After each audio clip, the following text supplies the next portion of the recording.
grass fires. As a wildland firefighter, should you think that these fires aren't as risk-prone as wildfires that burn in denser and more complex fuel types? Should you let yourself become more complacent on what you might perceive to be just another routine grass fire? As you are about to see, such a mindset is a mistake.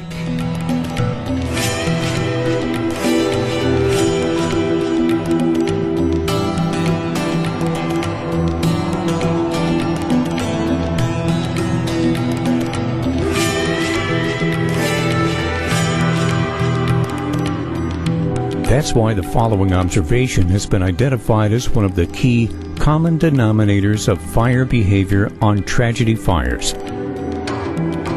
Flare-ups generally occur in deceptively light fuels, such as grass and light brush. After reviewing the tactics that resulted in several serious firefighter burn injuries that happened on grass fires during a recent wildfire season, the Texas Forest Service developed the Attack from the Black training program.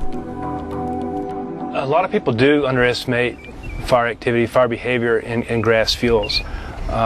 Short grass fuels, not so much, but a lot of our grasses in Texas, the Johnson grasses, some of the bunch grasses are very tall and can generate flame lengths up to 6 to 8 feet. That can reach out and touch you, and it has touched a lot of folks. Got too close. The intensities of those fires can cause serious burn to firefighters. So grass fires are never to be taken lightly. The other thing about grass fires is how quickly they can move, up to 8 miles per hour. A lot of folks can't run 8 miles per hour. Driving 8 miles per hour can be difficult if your egress is blocked. We've seen, you think about it, we've seen wildlife that has been caught by grass fires and killed. And a lot of a lot of deer, a lot of animals are a lot faster than we are. So grass fires is a very serious danger to firefighters, especially when cured season, those winter months, and when you put wind behind it. It's nothing to be taken lightly. Grass is a common denominator in injuries. And I think the reason is because the fire environment can change so quickly in grass fuels. 1 minute you'll be looking at a flank fire, the next minute you're looking at a head fire. Grass fires produce a lot of smoke. Visibility and keeping an eye on where the fire is going a lot of times is very difficult to do with grass fires. Grass fires move so quickly, there's always this sense of chaos, confusion that surrounds fast-moving grass fires. There's people moving everywhere. You throw an interface into that, you throw highways and traffic into that. It's a very confusing situation, very hard to sort out. So distractions abound, and firefighters may lose track of where that fire is, where they are in relation to the fire, and become entrapped before they know it. Grass fires are very serious and very dangerous.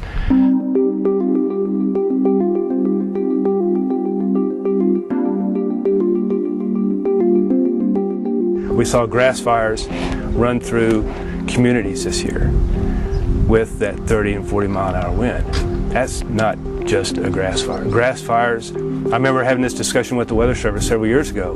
They wouldn't put out red flag warnings because they didn't think we had damaging fires during winter months. We only had damaging fires during the summer. Well, that's wrong. And we've seen the results of that this year. Grass fires can be very damaging. They're shorter term. They don't last, 2, 3, 4 days. But during that 9-hour, 10-hour period, they can be very destructive. The Attack from the Black program aims to counter the mindset of those firefighters who might feel that grass fires are not that critical. Because these fires often burn in short, light fuels, some firefighters may tend to encounter them with their guard down, without taking adequate safety precautions. If you're standing in fuel, then you are part of the fuel. That's what I always tell our guys. Anytime we can fight a fire from inside the black, when we're doing a direct attack, then our trucks stay inside the black, our firemen, drag the black with them. You'll hear them say a lot, drag the black, which I guess is kind of old school, but 10 years ago when we started wildland training, we're hearing some attack from the black now instead of drag the black. But that's pretty common, you know, other than when we're doing an extended direct attack. What do you mean when you say drag the black with you? Keep one foot, one tire, one part of your body in the black. You know, that's the biggest safety zone there. If you're standing in the black, you're just 100 times more, you know, 100 times less likely to get into trouble than if you're standing out in fuel, whether you're on foot or whether you're in a vehicle. This year I've seen some fire apparatus that thought they were in safe locations and found out rather rapidly that they weren't. You know, it's a misconceived notion that, well, I'm just a little ways out here. You know, I can always turn and run right back into the black. That wasn't the case this year when we had the extreme fire behavior. You know, just a matter of seconds or minutes was the maximum if you had a wind shift or the fire traveling the way it did. One of the most unsafe practices discovered during this review was the tactic of attacking grass fires from a position directly in front of the advancing flames, often while standing in unburned fuel. One of the real simple things that we train on, that we just pound into firefighters' brains is LCES, and they get tired of me saying it. They get tired of the other officers in the department saying it. But lookouts, communications, escape routes, and safety zones. Every time we have a training session or every time we have a training meeting, if we have an after-action review, if we're doing a briefing prior to suppression tactics, we always mention LCES, and not to take away from the 10 standard fire orders or the 18 watch out situations, but you know, that's a lot of stuff for people to remember. There's 34 things that'll save your life on a wildland fire. 4 of them encompass the other 28. The lookouts, communications, escape routes, safety zones, and it needs a P on the end of it for PPE. Safety zones, areas where you can get into, you can put your engine into, and you'll be safe from the fire. The black is always your best safety zone, an area that's already been burned out. A situation we ran into this year was that with a lot of our grass fires and cured grasses, we talked about building our safety zones. Maybe folks remember from the Man Gulch fire story, Wag Dodge put a match to the grass, burned out his own safety zone.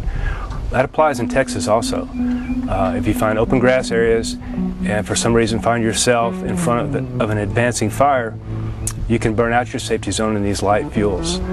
Grass burns very rapidly, and then you can walk into the black or drive your engine into the black and be safe. The safety zones are very important, and recognizing those safety zones, making sure everybody's aware of where they're at, and not only having the safety zone, but having the escape route to the safety zone. And as the day progresses, as time passes, you need to reevaluate where these safety zones are. Are they close enough? Are your escape routes still valid? If they're not, change them. Find a new escape route, maybe find new safety zones. But as we said, the fire environment is always changing. Things change over time. Locations change over time. So reevaluation, you know, I put on my watch, I have an hour beep. Every time that thing beeps, I start asking if my plan is still valid. I look at where I'm at, safety zones, escape routes, tactics, weather. Is everything still in line? Everything still working? Put that hour beep on your watch. It helps. Again, we go back to, if you think about it, all these situations that put firefighters at risk can be mitigated by one simple tactic, and that is to fight fire from the black. We realize that that's not always possible, but 99% of the time I think it is, especially with grass fires. You can get your engine into the black, you can get your hand crews into the black, and fight fire from the black.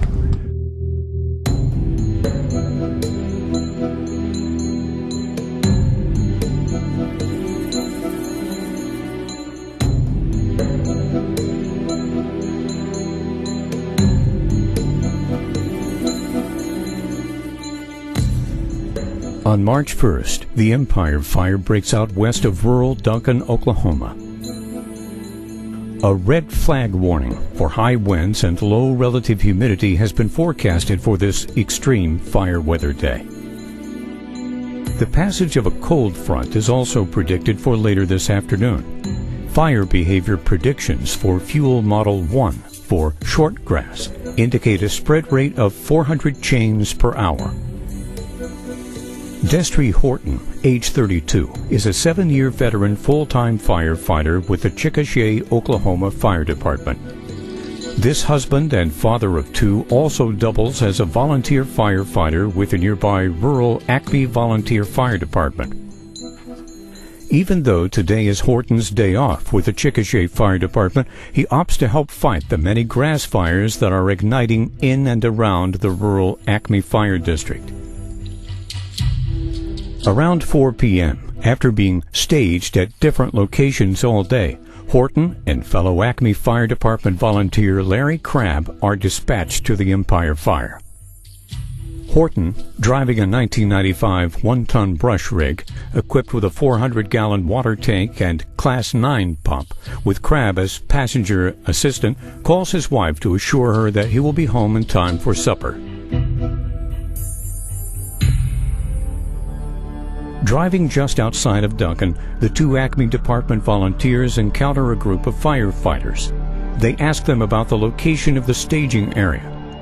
They are told to just find some fire and fight it.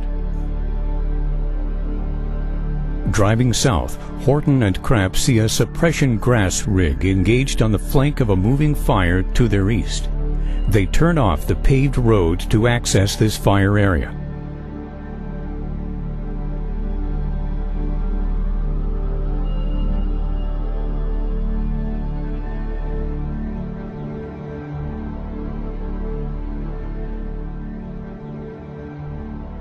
Pushed by the strong predicted winds, the fire is moving rapidly to the east. The 2 Acme firefighters conduct a direct attack on its south flank, fighting fire from the black. Crabb is in the back of the vehicle operating a nozzle from its rear bed. In driving the vehicle, Horton has removed his helmet, gloves, and jacket, while he is wearing his flame-retardant personal protective equipment bunker pants. He is not wearing firefighter boots. He has on his nylon hiking boots and a t-shirt. Crabb is wearing his full bunker firefighter gear, as well as fire boots, helmet, and Nomex hood. However, he is not wearing gloves. Neither Horton or Crabb have fire shelters.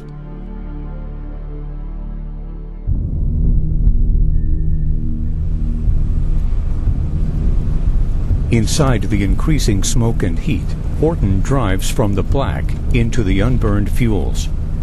With shifting winds and a sudden increase in heat from these now igniting grass fuels, plus poor visibility from the thick smoke, Horton puts the truck into reverse. He leans out the window and yells to Crabb, "We need to get out of here!" In backing up, Horton inadvertently steers into a ditch, knocking Crabb off into the barbed wire fencing. With wind-whipped flames, heat, and smoke overrunning their position, the truck is stuck. With practically no visibility, Horton immediately jumps out of the truck to help Crabb, now entangled in the barbed wire. In seconds, as the fire front burns into them, the flames and heat engulf Horton's face and upper torso. Crabb sees Horton's t-shirt melt into the man's chest, and his boots dissolve into the firefighter's feet. After the flames pass over them, Crabb frees himself from the barbed wire. With burns on his own hands, face, and lower back, he helps Horton away from the burning truck, leaves him at a large tree, and then runs for help. Firefighter Horton suffers severe burns over half his body, including his lungs. Crabb receives second and third degree burns to his hands, face, and lower back. The doctors at the Oklahoma City Burn Center warned Destry Horton's wife that he probably won't survive that first night. 4 days later, the doctors removed the mummy-like bandages wrapped entirely around Horton from head to toe. They planned to scrape off his dead skin and tissue.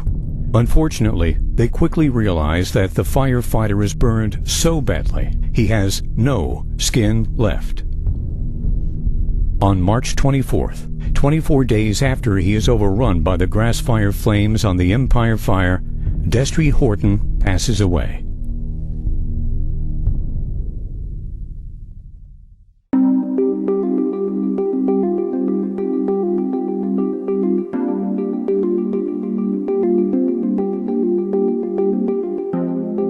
When the two Acme firefighters decide to help suppression efforts on the Empire Fire, they certainly do not set out to be overrun by it. So, what went so terribly wrong? To truly learn from and respect their experience, we need to try to understand why their actions, the decisions that they made or didn't make attacking this fire, made sense to them at the time.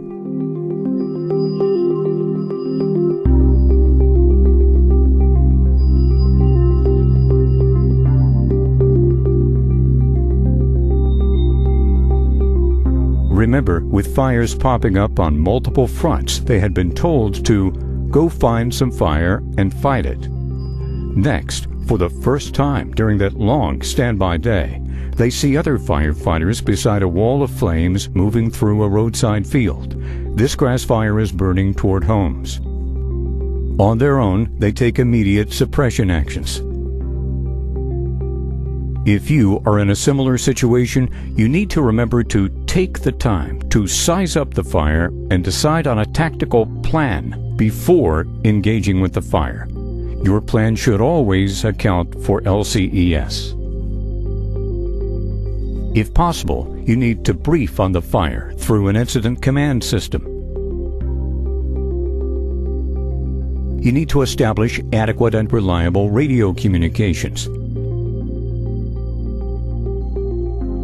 In the wildland fire environment, you must always be wearing your personal protective equipment. There's no debate. This simple decision and action can save your life. Then, you must engage your fire using safe and effective operational tactics.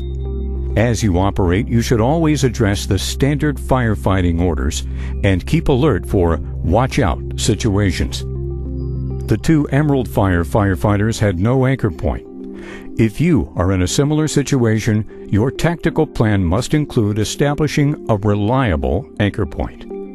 Having no escape routes or safety zones also contributed to this fatal entrapment.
And Dwight, you had gotten off the truck and gone in across the barbed wire fence here on the right of way? Yes, sir. At that time, the fire was about 20 or 30 yards out, and it was in the vegetation, but it wasn't going that bad. And I thought, well, I can get on top of it and get it there. And about the time that I got over the fence and took about 10 or 15 steps in, and actually started spraying water. The wind picked up considerably, and boy, it brought that thing to life in a major way. And there wasn't anywhere to go. It was coming quick. And I briefly thought about trying to go back over that fence. No, if you get hung up in there, that's where you're going to stay. So the only other decision I could do was just wet myself down, try to get through the fire and get into the black. And that's pretty well what I did. And just waited for help to come. And thankfully Richard would turn around and come back.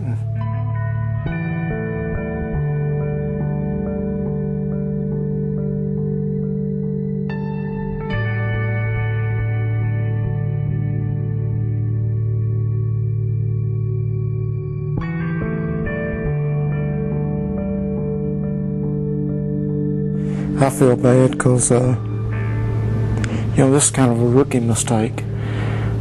I had training, I knew better, but the old saying, complacency will get you every time, and it been a long time since we had a fire this size, and I was one of the later arriving units, and I'm thinking, this thing's running away from us. And when I went in to make my initial attack, it wasn't going that bad.